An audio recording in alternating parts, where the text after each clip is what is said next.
When I was a beginner jazz improviser, one of the main things I wanted to accomplish is to be able to hear the chord changes come out in my solos. So in today's video, I'm going to be showing you a bebop melody I've composed over the jazz standard It Could Happen to You, and some key lessons we can learn from it for playing the chord changes. That's coming right up.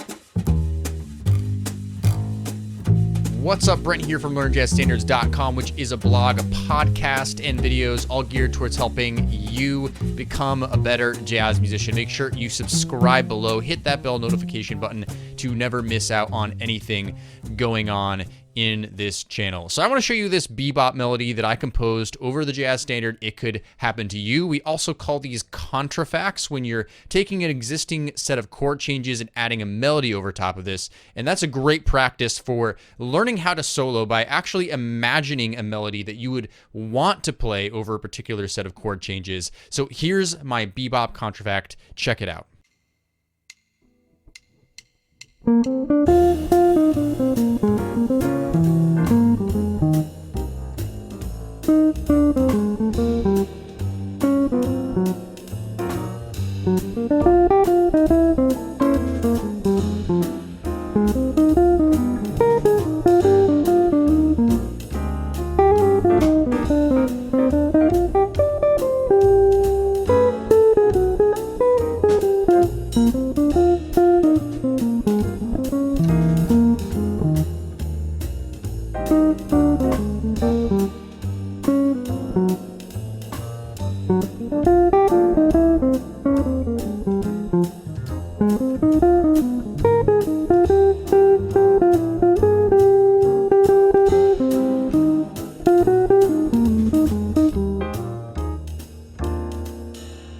So let's start checking out this bebop contrafact and find out what lessons we can pull from this for playing the chord changes. And there's really only two that I want to talk about today that I think are crucial that have to do with bebop in the jazz language and also really bringing out those chord changes. So if we check out this first line here,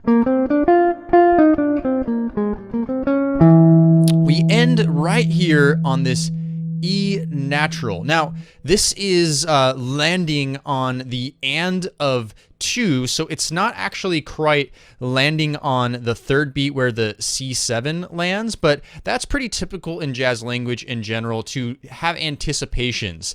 Now, we land here on this E, and this is critical. This is the third of C, right? It's that really important note that is really drawing out that chord. So the first lesson is really to target the thirds and resolve to the thirds of different chords. You don't want to do this every single time, but it's a surefire way to really bring out the chord changes is if you're landing and targeting those notes. Now, speaking of targeting, our next lesson comes up right here in the same bar and in the following bar, in bar 3. So then we have this line that goes, okay, and we land here on the F minor 7, but really the note that we're targeting here,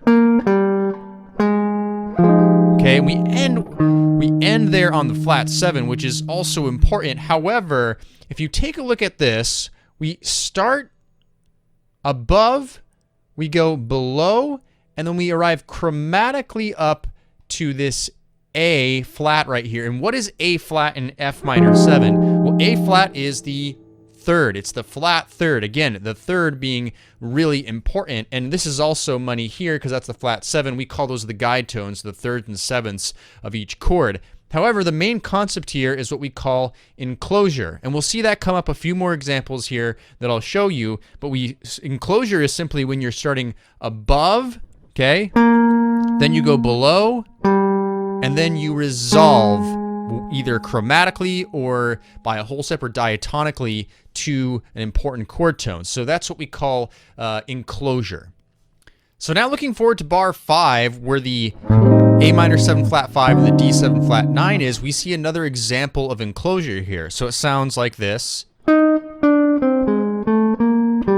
Okay, and we resolve on that E flat major 7, the 1 chord of the tune. So where the enclosure lies starts here at the C, then we go below, then up chromatically a half step, right? And then resolving right here to this B flat. Now the B flat in this case is not a strong chord tone, it is the fifth. So essentially the fifth is our target note. So we're going, but we end up landing here on the G and ending there, which is what? G is the third of E flat major 7. So once again, we have these thirds. So we have a target note, it's the third, or it's targeting another note, but we end on the third, and we use this tool called enclosure, approaching from above and below. Let's take a look at one more example of this concept here. Over here, starting in bar 10, we have this line that goes from the F minor 7 to the D flat 7, a really nice backdoor dominant move that resolves to the E flat major 7. So the line sounds like this.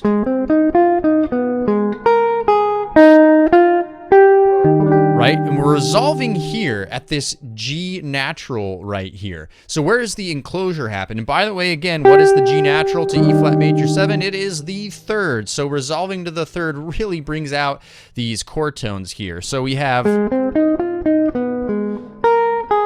Now here's where it starts right here on the A flat. Okay, so we're going above, below, another step higher here. So again, approaching it from above, then 2 notes below, and then resolving right here to the third. So the enclosure is...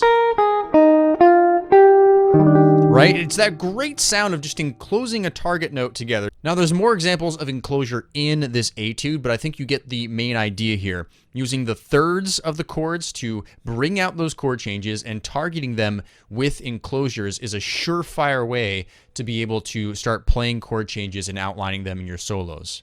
So what I want you to do today is to challenge yourself to compose your own contrafact over any jazz standard and use these concepts in order to make the changes come out. Or if you don't want to do an actual melody, you can just compose a solo rather than a contrafact.